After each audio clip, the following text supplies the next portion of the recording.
Hello guys, কেমন আছেন আপনারা? আশা করছি সবাই ভালো আছে। আজ আপনারা দেখছেন ফটোশপ এডিটিং টিউটোরিয়াল পার্ট 16। আর আজকের ভিডিওতে আমি আপনাদের দেখাবো আপনারা কি করে লাইন অ্যানিমেশন বানাবেন। আপনাদের মধ্যে যারা লাইন অ্যানিমেশন কি জানেন না, তো তাদের জন্য আমি বলে দিই, লাইন অ্যানিমেশন হচ্ছে সেই ধরনের অ্যানিমেশন যেটা হরাইজন্টাল ভাবে পারফর্ম করে, অর্থাৎ অনুভূমিক ভাবে পারফর্ম করে। আপনারা অনেক ভিডিওতে দেখেছেন যে কোনো একটা পিকচার আসছে, বাঁ দিক থেকে এসে ডান দিকে চলে যায় বা ডান দিক থেকে এসে বাঁ দিকে চলে যায় এবং কিছুক্ষণের জন্য ইনভিজিবল হয়ে তারপর আবার ভিজিবল হয়। তো এই ধরনের অ্যানিমেশনকে লাইন অ্যানিমেশন বলে। আজকের ভিডিওতে আমি আপনাদের শেখাবো কিভাবে আপনারা এই ধরনের লাইন অ্যানিমেশন বানাবেন ফটোশপের মাধ্যমে। তো সবার আগে আপনারা ফটোশপ ওপেন করে নেবেন। আমি এখানে আমার ফটোশপ ওপেন করে রেখেছি এবং আমি যেই ছবিটার ওপর লাইন অ্যানিমেশন বানাবো সেটাও আমি এখানে সিলেক্ট করে রেখেছি, আপনারা স্ক্রিনের ওপর দেখতে পাচ্ছেন। ছবি কি করে সিলেক্ট করতে হবে এর আগের ভিডিওতে আমি আপনাদের বলে দিয়েছি, প্রত্যেকটা ভিডিওতেই বলি, আজকের ভিডিওতে বলে দিই। আপনাদের সামনে যেই অ্যাশ কালারের যে ফাঁকা স্ক্রিনটা দেখতে পাচ্ছেন, এখানে মাউস পয়েন্টার দিয়ে ডবল ক্লিক করলে আপনাদের ছবি যেখানে সেভ রয়েছে সেই ফোল্ডারটা ওপেন হয়ে যাবে। ওপেন হয়ে যাওয়ার পর আপনাদের যেই ছবিটা পছন্দ সেখানে সেই ছবিটার উপর ডবল ক্লিক করলে আপনাদের ছবিটা ওপেন হয়ে যাবে। তো এবার এই ছবিটার সাহায্যে আপনারা কি করে লাইন অ্যানিমেশন বানাবেন, তো আপনারা ভিডিওটা দেখতে থাকুন।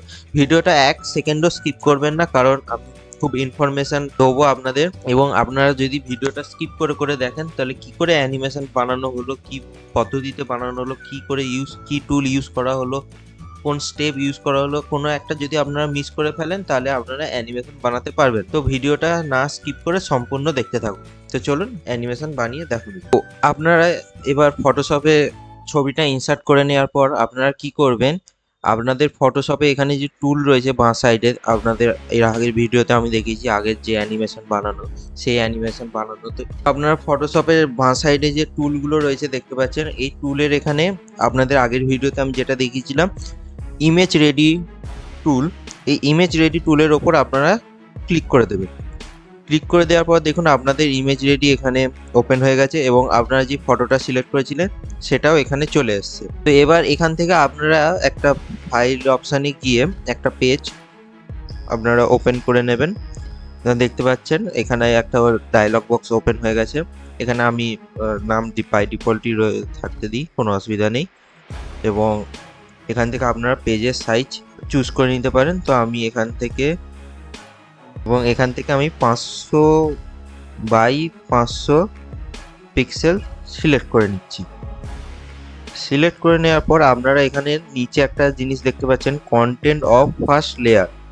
তো এখান থেকে আপনারা ট্রান্সপারেন্ট সিলেক্ট করে নেবেন, কারণ এর আগের ভিডিওতে আমি দেখিয়েছিলাম আপনারা যদি এটা হোয়াইট রাখেন তাহলে পরে আপনাকে এক্সট্রা পরিশ্রম করে আপনাদের ব্যাকগ্রাউন্ড রিমুভ করতে হয়। তা আগে থেকেই যদি আপনারা ট্রান্সপারেন্ট করে নেন তাহলে আপনাদের খাটনিটা কম। করার পর আপনারা এখানে আমি মাউস পয়েন্টার দিয়ে দেখাচ্ছি, দেখুন ওকে বাটনে ক্লিক করে দেবেন। ক্লিক করে দেওয়ার পর আপনাদের এখানে পেজ রেডি হয়ে গেছে। এটাকে আমি একটু সরিয়ে নিই। পেজ রেডি হয়ে যাওয়ার পর আপনারা এখান থেকে আপনাদের যেই ছবিটা রয়েছে এটাকে এখানে ইনসার্ট করবেন। করে নেওয়ার পর আপনাদের অরিজিনাল যে ছবিটা সেটা এখান থেকে রিমুভ করে দেবেন।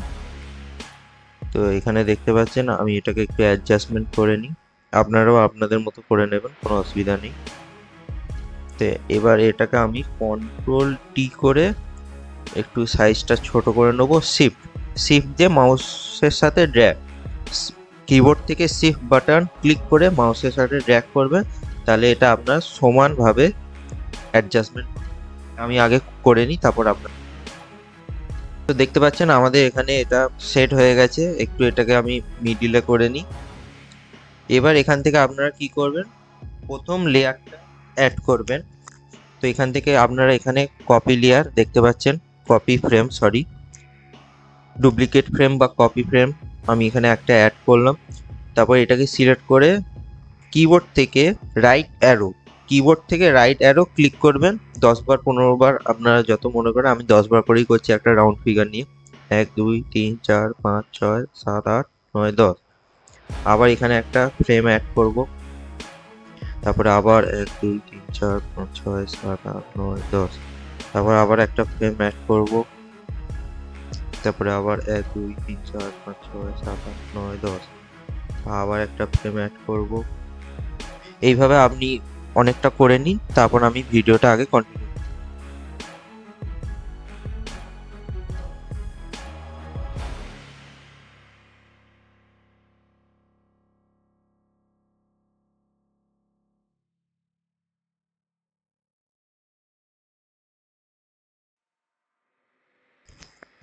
আপনারা দেখতে পাচ্ছেন এখানে আমার অলমোস্ট কমপ্লিট হয়ে গেছে, আর একটুখানি বাকি আছে, সেটা আমি কমপ্লিট করে আপনাদের দেখাচ্ছি। তো এখানে দেখতে পাচ্ছেন আমার পিকচারটা পুরোপুরি গায়েব হয়ে গেছে। এবার সেম পদ্ধতিতে আপনারা এটাকে যেমন মিডিল থেকে ডান দিকে মুভ করলেন, সেইভাবে বাঁ দিক থেকে আবার মিডিলে মুভ করাতে হবে। তো তার জন্য আপনারা কি করবেন, অ্যারো কি দিয়ে প্রথমে ছবিটাকে একটুখানি বাইরে আনবেন, কারণ আপনারা তো সিলেক্ট করতে পারবেন না। এবার ছবিটা হয়ে যাওয়ার পর এখান থেকে শিফট বাটনে ক্লিক করে আপনারা ছবিটাকে পুরো বাঁ সাইডে মুভ করুন। দেখতে পাচ্ছেন আমার ছবিটা পুরোপুরি মুভ হয়ে গেছে। এটাকে আমি পুরোপুরি লুকিয়ে নিই। এরপরে আপনারা এখান থেকে আবার ডুপ্লিকেট ফ্রেম করবেন, তারপরে আবার সেম পদ্ধতিতে এটাকে আবার মিডিলে আনবেন। আমি যেমন দেখিয়ে দিচ্ছি আপনাদের, 1 2 3 4 5 6 7 8 9 10 করে আবার duplicate frame, 1 2 3 4 5 6 7 8 9 10 duplicate frame, 1 2 3 4 5 6 7 8 9 10 duplicate frame. এইভাবে আমি পুরো কাজটা করে নিই, তারপর আপনাদের আগে কন্টিনিউ।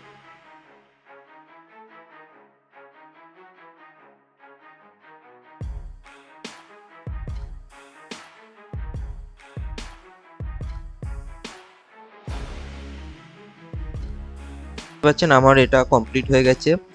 তো আপনারা এখানে ফ্রেম দেখতে পাচ্ছেন আমার 96 ফ্রেম হয়েছে। এবার এখানে আপনারা কি করবেন, একদম প্রথমে চলে আসুন, একদম আপনাদের যে 1 নম্বর ফ্রেমটা ছিল, এটা 0 সেকেন্ড দেখতে পাচ্ছেন আপনাদের এখানে রয়েছে, এটাকে আপনারা 2 সেকেন্ড করে দিন। এবং যে সেকেন্ড ফ্রেমটা আপনাদের রয়েছে, এটাকেও আপনারা 2 সেকেন্ড করে দিন, এবং বাকি ফ্রেম আপনাদের যেমন আছে তেমনই থাকবে। তো এবার এটাকে আমি আপনাদের রান করে দেখাচ্ছি, আপনারা দেখুন এটা কেমন তৈরি হয়েছে।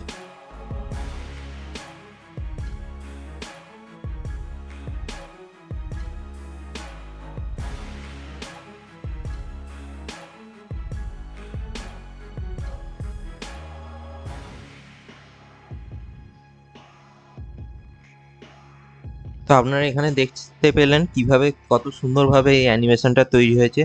এবার এটাকে আপনাদের সেভ করতে হবে। তো সেভ করার জন্য আপনারা কি করবেন, এখানে আমি মাউস পয়েন্টার দিয়ে দেখাচ্ছি, ওপরে বাঁ সাইডে ফাইল একটা অপশান রয়েছে, এখানে ক্লিক করবেন। এখান থেকে সেভ বা সেভ অ্যাজ করলে আপনাদের জেপিজি ফাইল সেভ হবে।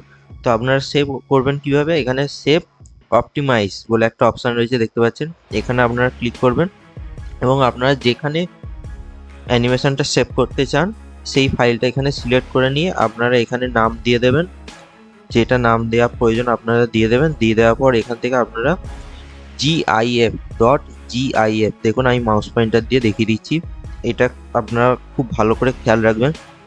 .gif এই ফাইলেই সেভ করতে হবে, মানে এই ফাইল টাইপেই আপনাদের সেভ করতে হবে, নাহলে আপনাদের অ্যানিমেশন চলবে না। তো .gif সিলেক্ট করে নেওয়ার পর আপনারা এখানে সেভ বাটন দেখতে পাচ্ছেন, এই সেভ বাটনের উপর একবার ক্লিক করে দেবেন। তো এখানে আপনাদের ফাইলটা সেভ হচ্ছে। তো আমার সেভ হয়ে গেছে।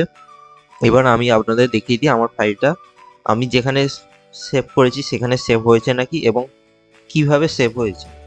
তো আমি যেখানে সেভ করেছি সেটা ওপেন করে নিই। তো আমি এই ফোল্ডারে সেভ করেছি। এবার আমাকে খুঁজতে হবে যে আমি যে নামটা দিয়েছি সেটা এখানে কোথায় আছে। তো দেখতে পাচ্ছেন এই যে আমার অ্যানিমেশন এখানে সেভ হয়েছে। এবার এটাকে আমি ওপেন করে আপনাদের দেখিয়ে দিই কেমন ভাবে এটা রান হয়েছে।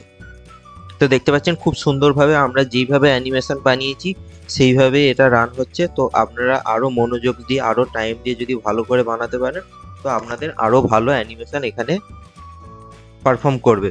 তো তো আজকের জন্য এইটুখানি বন্ধুরা। আর আপনারা যদি আমার চ্যানেলে নতুন হয়ে থাকেন তাহলে চ্যানেলটিকে অবশ্যই সাবস্ক্রাইব করে নেবেন এবং ভিডিওটি যদি আপনাদের ভালো লাগে ভিডিওটিকে একটি লাইক করে দেবেন। তো আবার দেখা হচ্ছে নতুন একটা ভিডিওতে।